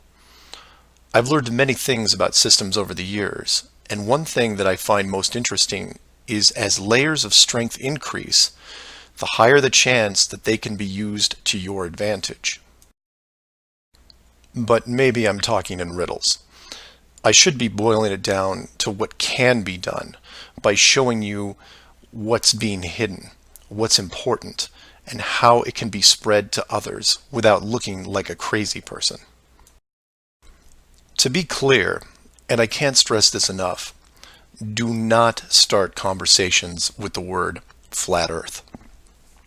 Think of it like Fight Club. The first rule of Flat Club is that you do not talk about Flat Club. Before you started waking up and watching all these things, you were like me. You laughed and mocked everything that was flat earth. You may have learned faster than others, but the knee-jerk reaction by 99% of the people was created the day they sat down in a classroom and stared at the globe. Look at the videos, not just mine, but others who are putting forward some great arguments, and ask the questions that people can relate to. I'm going to introduce 3 very important questions that you can use, each with a statement that precedes it, and each statement is a motivation for a different group of people. If you don't fall into one of these 3 groups, then I guarantee you know people that do. The first statement is this: you are being hidden. What do I mean by that? Well, this goes back to Clue 7 and Clue 9, which talk about the flights in the Southern Hemisphere. If you are flying a plane over the Southern Hemisphere, your flight is not being tracked. How can this be used to find out the truth? It's simple, it's quick, and it costs no money.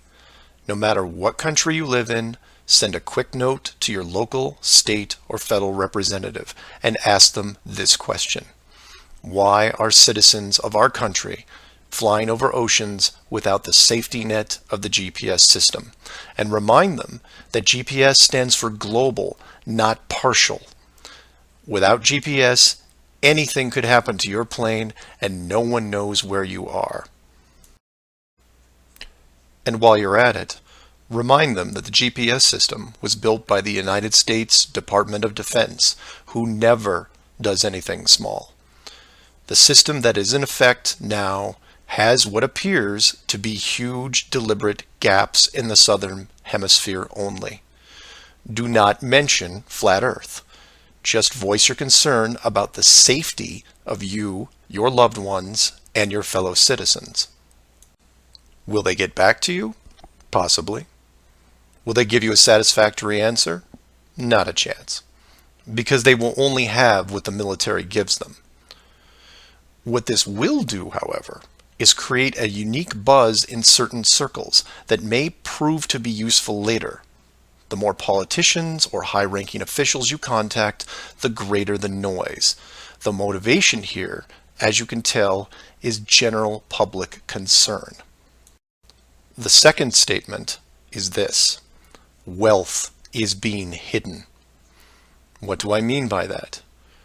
Goes back to Clue 2 and every other mention regarding Antarctica. In 1954, it was announced on national television that the continent was just millions of miles of rich energy resources. And by 1959, it was sealed off like Area 51. How can this be used to find out the truth? By contacting anyone you know in either the petroleum, natural gas, or mineral industry. This means ExxonMobil, British Petroleum, Royal Dutch Shell, Chevron, ConocoPhillips, BHP Billiton, Rio Tinto, Glencore, Anglo-American, and there are many others. Find anyone in these companies and make inquiries about their prospects in Antarctica.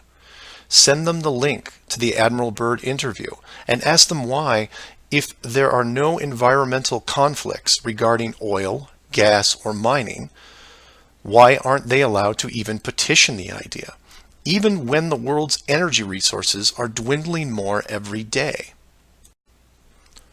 Put the sound of money in their ear.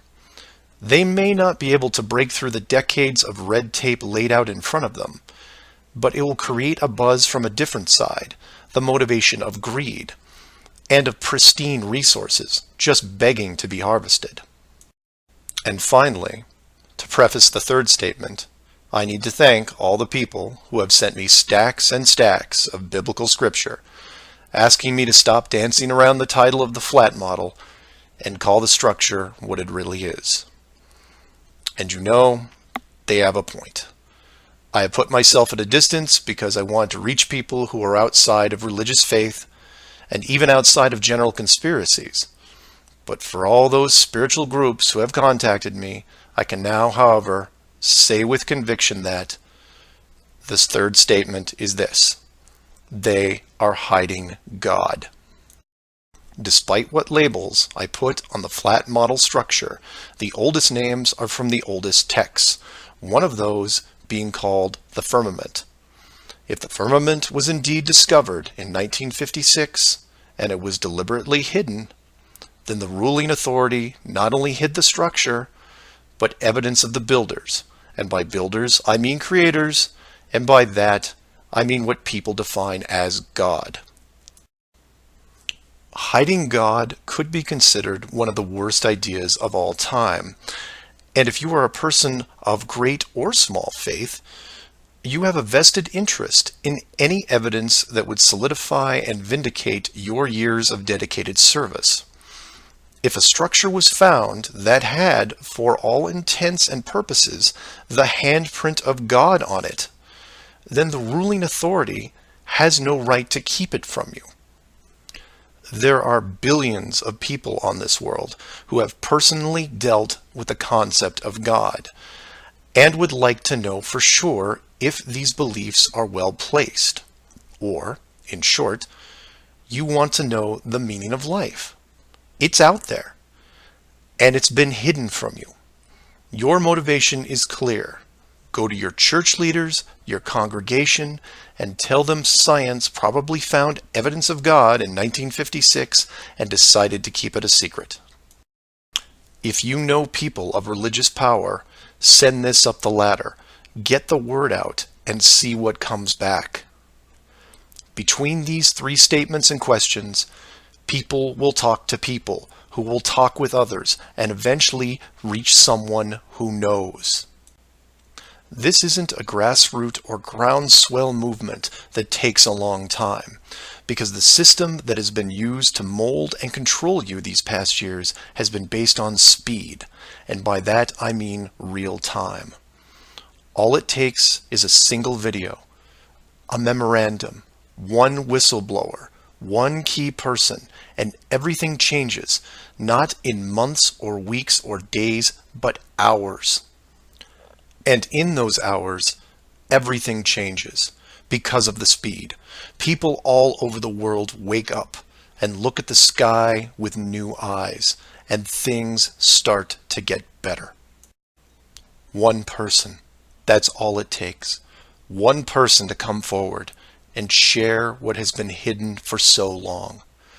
Maybe someone who is tired of all the games. Maybe someone who has gone year after year burdened by such a heavy secret. Maybe you, who are listening right now, who is looking for a reason to come forward. This is it. And if you don't want to walk into the light and be the hero, I understand. But if you can't, for whatever reason, then be anonymous. Share the message. and help us make this world better, because it can be better. For everyone else, give this person an opening. Give them the opportunity and give them the support they need to help reclaim what's left of our civilization, because we need it now more than ever. I will keep spreading the word for as long as I can, in hopes that everyone that hears it starts seeing things with new eyes. And I encourage each of you to do the same. And maybe one day we will learn to treat others better than we treat ourselves. Flat Earth Clues, Part 11, Souls in the System. This is part of a series of clues that can help you get your head around both the design of the flat Earth system we live in and who has been involved in the deception to hide it from you.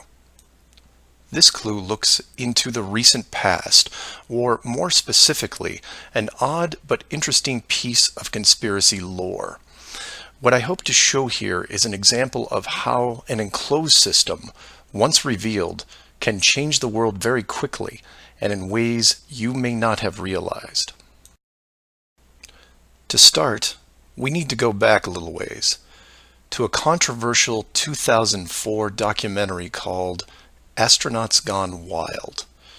For those of you who missed this strange little gem, the summary is this.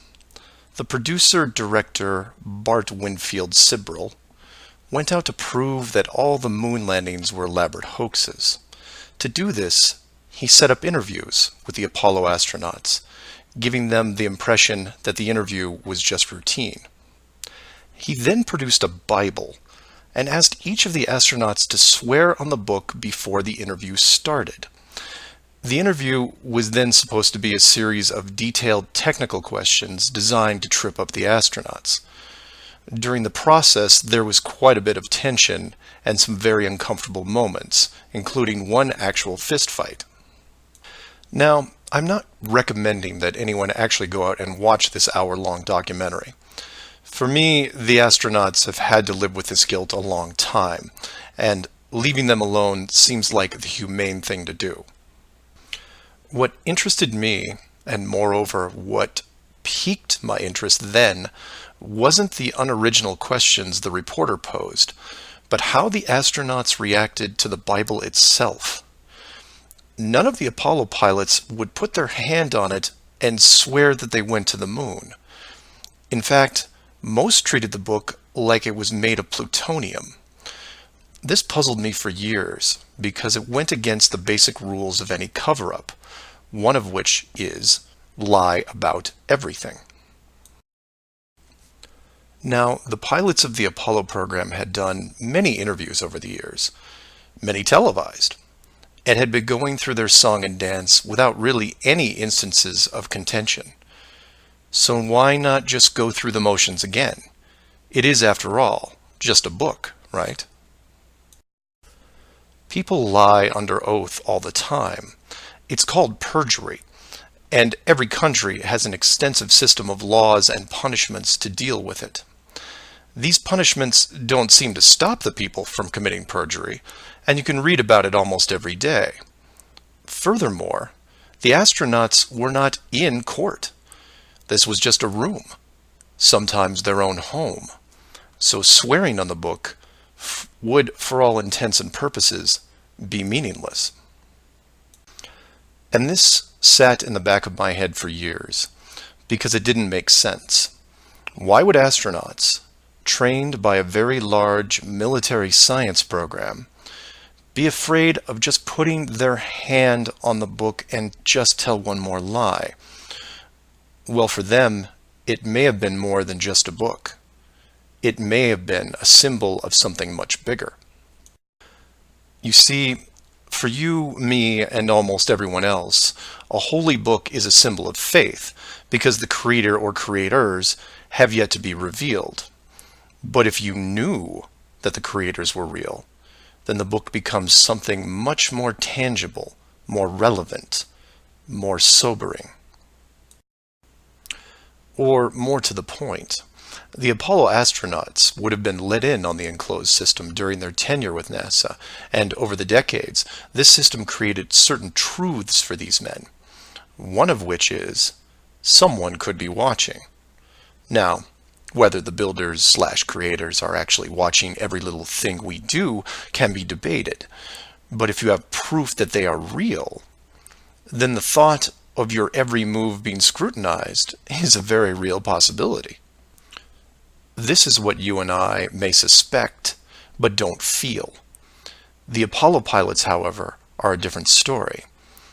If they were shown how the world really looked, then their attitude towards the book takes on a whole new meaning. In fact, it didn't have to even be a Bible. It could have been an encyclopedia or a piece of wood, because it was the idea that made them pause. And if you're still not getting it, then I'll ask you directly. If you actually saw some of the creators' handiwork and knew that there was a chance you were being watched, and there was a scorecard involved, would you swear against that and lie about something? Would you roll those dice and take the chance? Or to put it another way, everyone has gotten frustrated about something, then looked up and cursed the sky. Would you still do that if you knew that a creator was up there and possibly listening? That's just one example of how knowledge of the enclosed system changes people. The astronauts didn't want to roll the dice and lie because there was a real fear of retribution. And while they were confident that a bolt of lightning wasn't going to strike them down, they also weren't going to push their luck. And we all take on the same approach in daily life. Everyone who drives has run a stoplight. We know when we see the yellow light that it's too far away, so we hit the gas and hope for the best, especially if the traffic is light and we aren't putting anyone in danger. But you take that very same intersection and put a red light camera on it, well, then things change, don't they? Do you hit the gas and roll the dice? Not a chance. You hit the brakes and hope that you can stop in time because you are being watched. You may not be a model driver by any sense of the word, but you understand this rule and this place, and you don't break it. And this one aspect is why I'm pushing so hard to see the enclosed system revealed. Because as a civilization, we seem to be only as good as what we can get away with. This isn't an issue with freedom, it's an issue with doing the right thing. You know that running red lights is a bad idea. The camera is a reminder of that. Imagine all the things that would change for the better if the enclosed system was revealed. Would you lie to hurt someone? Would you rob a bank, commit fraud, or embezzle? Would you steal anything unless your life depended on it? And while people would still get angry and fight, would they maim each other? Would they kill? Would anyone knowingly commit murder? Would you bully or extort people for profit? In fact, knowing that the world was created, would you do anything malicious towards anyone? If the world is not a globe, but instead enclosed, then wars end. Hate crimes end. Maybe not overnight, but quickly. Because you may be, for the first time in your life, actually accountable for your actions. You realize now that you are a very real soul in this enclosed system, and you have a responsibility towards your fellow man, one that can be boiled down into one simple rule: treat others better than you treat yourself. This is why it's so important to show the world as it really is. This is why I am asking the authority itself to open the door and let this secret come through. You've kept this hidden for too long, and the people who live here with you have been through enough. This isn't about money or power anymore. It's about our very souls, the essence of who we are. Wealth and titles don't define your heart.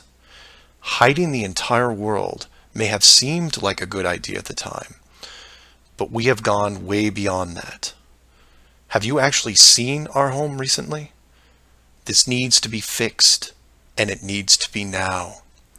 The people won't forget the deception, but they will forgive you for it, because a truth like this will make them more noble, something we should have been since the beginning. So do your own research, and always, always ask questions, because that's the only way you will find all forms of the truth. Feel free to email me at msargent23@comcast.net or 303-494-6631.